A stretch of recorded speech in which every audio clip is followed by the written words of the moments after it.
उत्तर प्रदेश विधानसभा चुनावों के लिए बीजेपी ने आज अपने सबसे बड़े प्रचारक को मैदान में उतारा। पीएम मोदी आज करेंगे वर्चुअल चुनाव प्रचार। केंद्रीय गृह मंत्री अमित शाह आज कहां करेंगे चुनाव प्रचार। सीएम योगी आज कहां करेंगे जनसंपर्क।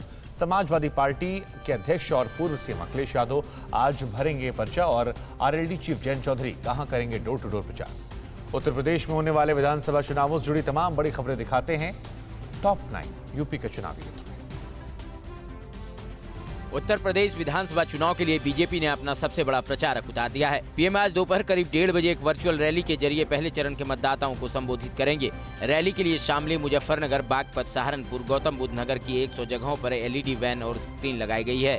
यूपी के पहले चरण इन्हीं जिलों में 10 फरवरी को वोटिंग होनी है। केंद्रीय गृह मंत्री अमित शाह आज यूपी विधानसभा चुनाव में प्रचार अभियान के तहत सहारनपुर और संभल का दौरा करेंगे। गृह मंत्री सहारनपुर में बीजेपी कार्यकर्ताओं से मुलाकात कर उन्हें जीत का मंत्र देंगे और बीजेपी प्रत्याशियों के लिए घर घर जनसंपर्क करेंगे। इसके बाद उनका संभल के चंदौसी में कार्यक्रम प्रस्तावित है। गृह मंत्री यहां भी जनसंपर्क अभियान में हिस्सा लेंगे।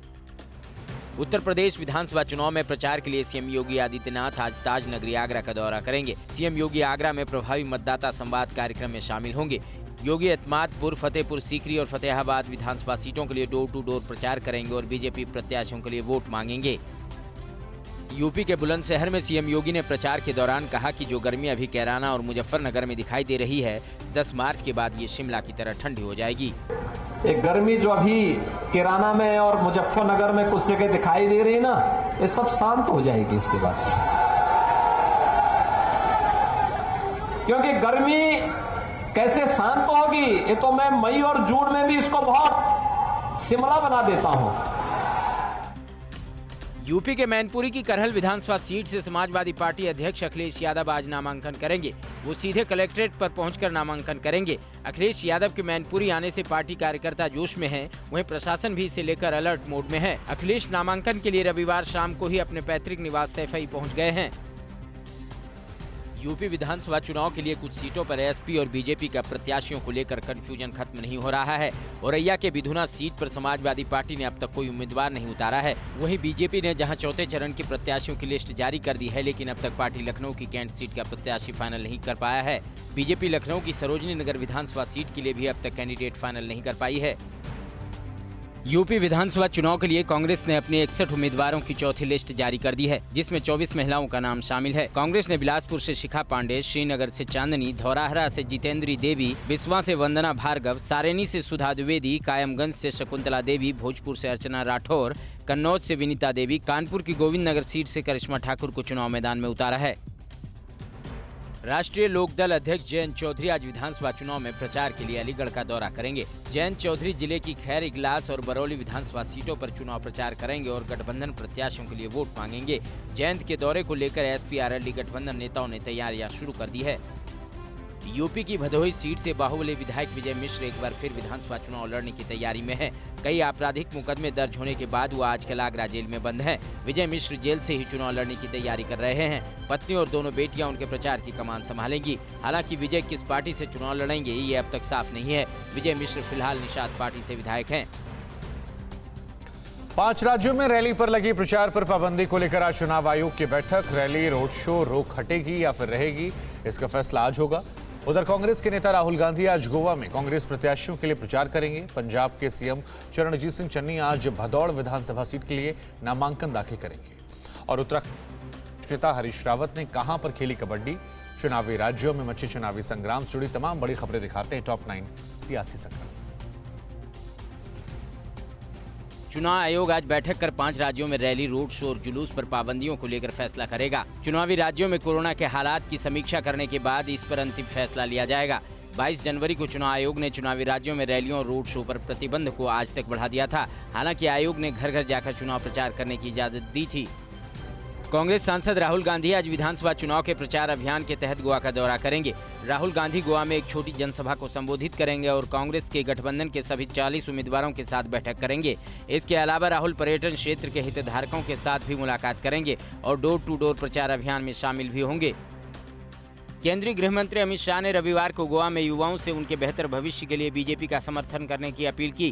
कांग्रेस पर कटाक्ष करते हुए उन्होंने कहा कि युवाओं को कभी पता नहीं चलेगा कि राहुल गांधी कब छुट्टी पर चले जाएंगे। इसके अलावा शाह ने कहा कि गोवा अगले 5 साल में एजुकेशन हब में तब्दील हो जाएगा।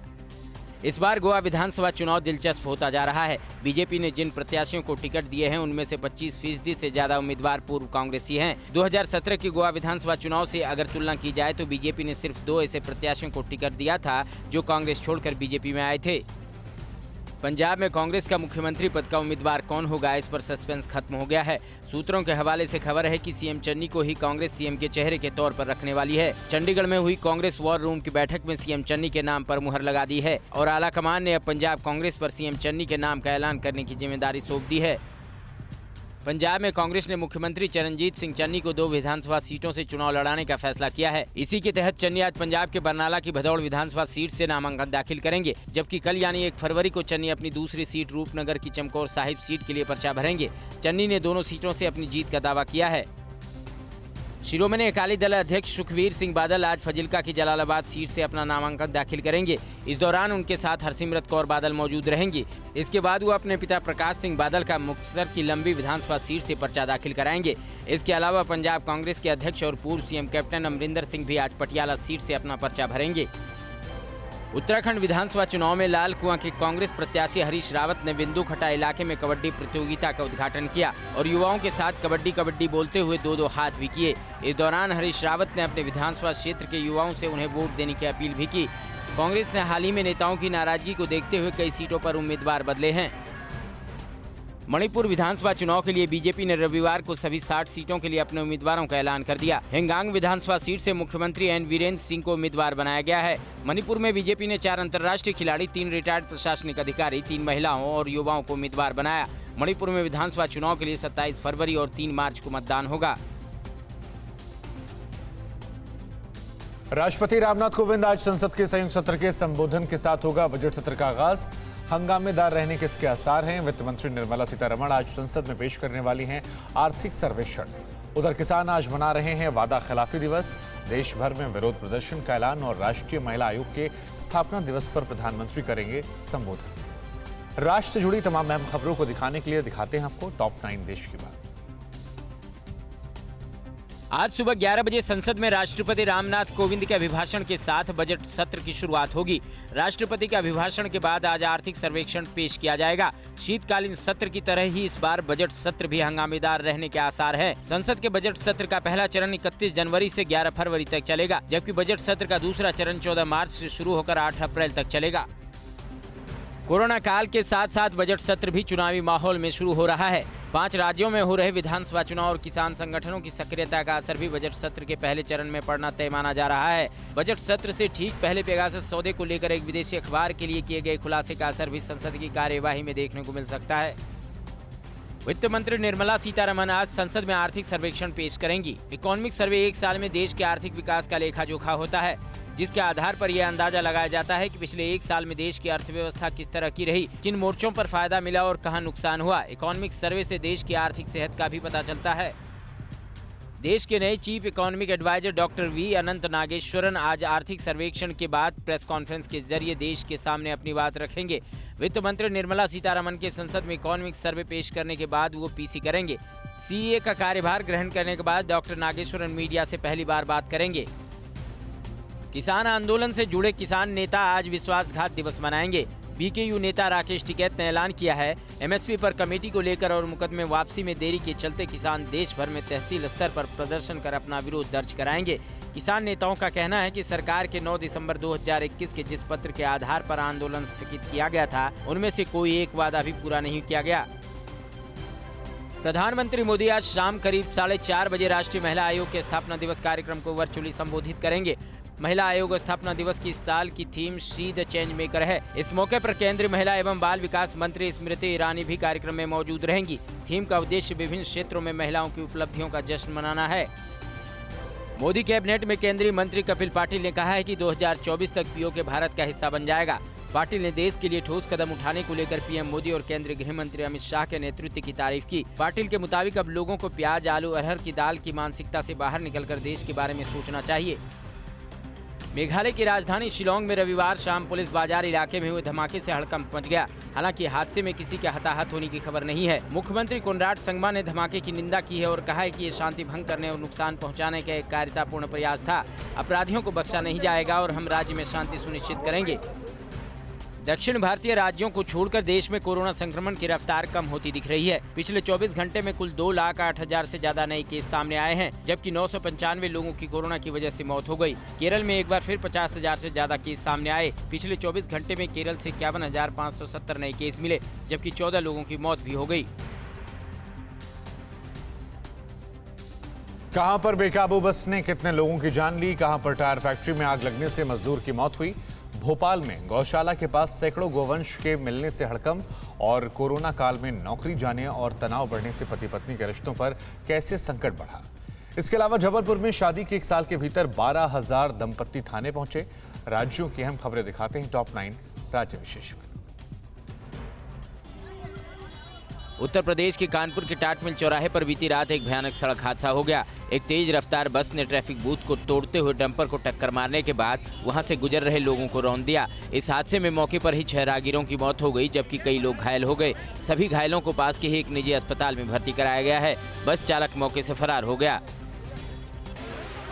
उत्तराखंड के रुड़की के लक्सर में टायर फैक्ट्री में काम करने के दौरान आग लगने से एक मजदूर जिंदा जल गया। आग टायर फिनिशिंग के दौरान लगी। फैक्ट्री में मौजूद दूसरे कर्मचारियों ने मजदूर को बचाने की कोशिश की, लेकिन तब तक वो बुरी तरह झुलस चुका था। आनन फानन में उसे अस्पताल ले जाया गया, लेकिन उसने रास्ते में ही दम तोड़ दिया। फिलहाल आग लगने की वजहों का पता नहीं लग पाया है। कोरोना संकट का असर लोगों की नौकरियां जाने के अलावा उनकी शादीशुदा जिंदगी पर भी बहुत ज्यादा पड़ रहा है। ये तस्वीर जबलपुर की महिला थाने की है, जहां रोजाना 30 से 40 दंपति शिकायत लेकर आते हैं। थाने के परिवार परामर्श केंद्र के सरकारी नुमाइंदे रिश्तों को टूटने से बचाने के लिए पति पत्नी को समझाते हैं। साल 2021 में जबलपुर और उसके आसपास 21,000 शादियां हुई थी। इनमें से 12,000 मामले थाने तक पहुँच चुके हैं।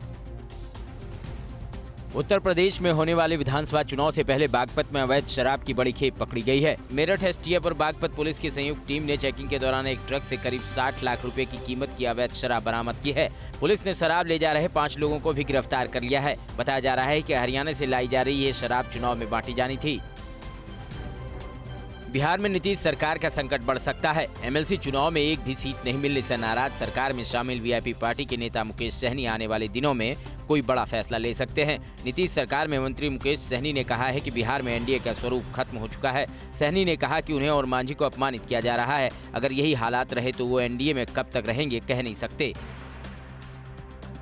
गुजरात एटीएस ने किशन भरवाड़ हत्याकांड में दिल्ली के मौलाना कमर गनी उस्मानी को गिरफ्तार किया है। गुजरात एटीएस के मुताबिक मौलाना कमर गनी युवाओं को भड़काने वाला भाषण देता था।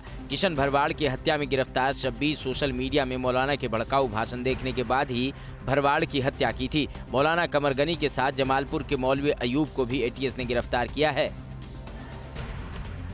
मुंबई के सुपरमार्केट और किराना की दुकानों में वाइन की बिक्री की इजाजत देने के विरोध में आरपीआई के कार्यकर्ताओं ने विरोध प्रदर्शन किया। आरपीआई के कार्यकर्ताओं ने दहिसर में वाइन लिखे बोतल को आग के हवाले कर इस फैसले का विरोध जताया। आरपीआई ने उद्धव सरकार को चेतावनी दी है कि अगर इस फैसले को वापस नहीं लिया गया तो वो जिस सुपरमार्केट और दुकान में वाइन बिकेगा वहां तोड़फोड़ भी करेंगे। भोपाला के बेरसिया में एक गौशाला के पास बड़ी संख्या में गोवंश के शव मिलने को लेकर गौशाला की संचालिका निर्मला संडेली के खिलाफ केस दर्ज किया गया है। पुलिस को गौशाला से एक संदिग्ध दवाई की शीशी मिली है। इस गौशाला के पास एक कुएं से सैकड़ों गायों के शव मिलने के बाद स्थानीय लोगों ने हंगामा किया था। स्थानीय लोगों का आरोप है कि गायों की चमड़ी और हड्डी बेचने के लिए जानबूझकर उन्हें मारा जाता है। वैसे तो वसंत के आने में अभी कुछ दिन बाकी है, लेकिन कृष्ण की नगरी ब्रज में वसंत पंचमी के मौके से शुरू होने वाले 40 दिनों तक चलने वाली होली महोत्सव की तैयारियां शुरू हो गई है। मथुरा के सभी मंदिरों में रंग गुलाल उड़ाने की तैयारी चल रही है। मंदिरों को खूबसूरत रंगों और फूलों से सजाया जा रहा है। देश विदेश से भक्त जुटने शुरू हो गए हैं। इस बार 10 मार्च को बरसाना में लड्डू की होली, 11 मार्च को लठमार होली और 12 मार्च को नंदगांव में होली खेली जाएगी। पाकिस्तान को क्यों सता रहा है भारत का डर? पाकिस्तान ने भारत पर परमाणु हथियारों से दक्षिण एशिया में तनाव बढ़ाने का लगाया आरोप। पेशावर में बादरी की हत्या से घिरी इमरान खान की सरकार कंगाल पाकिस्तान को चीन से लगाएगा मदद की गुहार। और बलोच विद्रोहियों की सेना से पाकिस्तान और चीन को कैसे पसीना आया? पड़ोसी मुल्क चीन और पाकिस्तान से जुड़ी तमाम बड़ी खबरें दिखाते हैं टॉप 9 चीन पाक साजिश में। पाकिस्तान को भारत के एटम बम से डर लग रहा है। पाकिस्तान ने अपने इस डर को लेकर भारत पर दक्षिण एशिया में परमाणु प्रसार को बढ़ावा देने और वैश्विक तनाव भड़काने का झूठा आरोप लगाया है। परमाणु कार्यक्रम को कम करने के लिए हुए निरस्त्रीकरण सम्मेलन में पाकिस्तानी प्रतिनिधि मोहम्मद उमर ने कहा कि भारत ने 1998 में अतिरिक्त परमाणु परीक्षण पर और प्रसार के मानदंडों को झटका दिया था। पाकिस्तान में अल्पसंख्यकों पर आए दिन हमले होते रहते हैं। पाकिस्तान में अल्पसंख्यकों की सुरक्षा हमेशा खतरे में रहती है। ताजा मामला पेशावर का है, जहां चर्च से लौट रहे पादरी बिशप विलियम सिराज की अज्ञात बंदूकधारियों ने गोली मारकर हत्या कर दी, जबकि पादरी का सहयोगी फादर नईम पैट्रिक इस हमले में बुरी तरह घायल हो गया है। पुलिस सीसीटीवी फुटेज के आधार पर हमलावरों की तलाश कर रही है। कंगाल हो चुका पाकिस्तान कर्ज की भीख के लिए दुनिया के कई देशों का दरवाजा खटखटा चुका है, लेकिन हर तरफ से निराशा मिलने के बाद अब पीएम इमरान खान अपने दोस्त चीन के सामने झोली फैलाएंगे। बीजिंग विंटर ओलंपिक के लिए चीन दौरे पर जाने वाले इमरान खान चीन से $3 अरब का लोन मांगेंगे। इस दौरे में इमरान पाकिस्तान में चल रहे सीपैक प्रोजेक्ट में हो रही देरी को लेकर भड़के चीन को मनाने की भी कोशिश करेंगे। बलूचिस्तान में चीन और पाकिस्तान के लिए मुसीबत बने बलूच विद्रोहियों ने अपनी नई सेना बनाई है। नई सेना का नाम बलूच नेशनलिस्ट आर्मी है। इस नई आर्मी ने शहरों से लेकर कबायली इलाकों में पाकिस्तानी सेना को रुलाना शुरू कर दिया है। हाल ही में बलूच विद्रोहियों ने ईरान की सीमा के पास 10 पाकिस्तानी सैनिकों को मार गिराया था। अब बलूच विद्रोहियों का प्लान चीन पाक के सीपैक प्रोजेक्ट को बर्बाद करने का है। चीन अंतरिक्ष तक उड़ान भरने वाली फ्लाइट बना रहा है, जिसकी रफ्तार 4000 किलोमीटर प्रति घंटे से ज्यादा होगी। चीन की एक company ultra fast space plane तैयार कर रही है। ये प्लेन यात्रियों को पृथ्वी से अंतरिक्ष और फिर अंतरिक्ष से पृथ्वी तक ले जाने में सक्षम होगा। इस प्लेन के लिए जिस रॉकेट का इस्तेमाल किया जाएगा उसका नाम तियानसिंग 1 है। एक बार पर्याप्त ऊंचाई पर पहुंचने के बाद प्लेन खुद को रॉकेट से अलग कर लेगा। चीन बीजिंग विंटर ओलंपिक की तैयारियों को वर्ल्ड क्लास होने का दिखावा कर रहा है। ग्लोबल टाइम्स में कई ऐसे वीडियो जारी किए गए हैं जिसमें एथलीट ओलंपिक विलेज में उनके रहने और खाने की व्यवस्थाओं का बखान कर रहे हैं। बीजिंग विंटर ओलंपिक 4 से 20 फरवरी तक चलेगा। हालांकि मानवाधिकारों के उल्लंघन के आरोप में अमेरिका समेत कई देशों ने इसका राजनयिक बहिष्कार किया है। जापान के साथ समुद्री सीमा को लेकर चल रहे विवाद के बीच चीन की नौसेना ने पूर्वी चीन सागर में रात के अंधेरे में टेक ऑफ एंड लैंडिंग की ट्रेनिंग की है। लियाओनिंग इलाके में चीन के इस वॉर ड्रिल से जापान की चिंता बढ़ गई है। ये इलाका दक्षिण कोरिया की सीमा से भी नजदीक है। चीन पहले भी इस इलाके में 5 जंगी जहाज उतार चुका है। चीन की हर हरकत पर जापान की नजर बनी हुई है। चीन ने अपने सबसे आधुनिक डिस्ट्रॉयर टाइप 055 के साथ युद्ध परीक्षण किया। माना जा रहा है कि ये एक्सरसाइज साउथ चाइना सी में किया गया। टाइप 055 एक स्टेल्थ गाइडेड मिसाइल डिस्ट्रॉयर है जो हाल ही में चीन की सेना में शामिल हुआ है।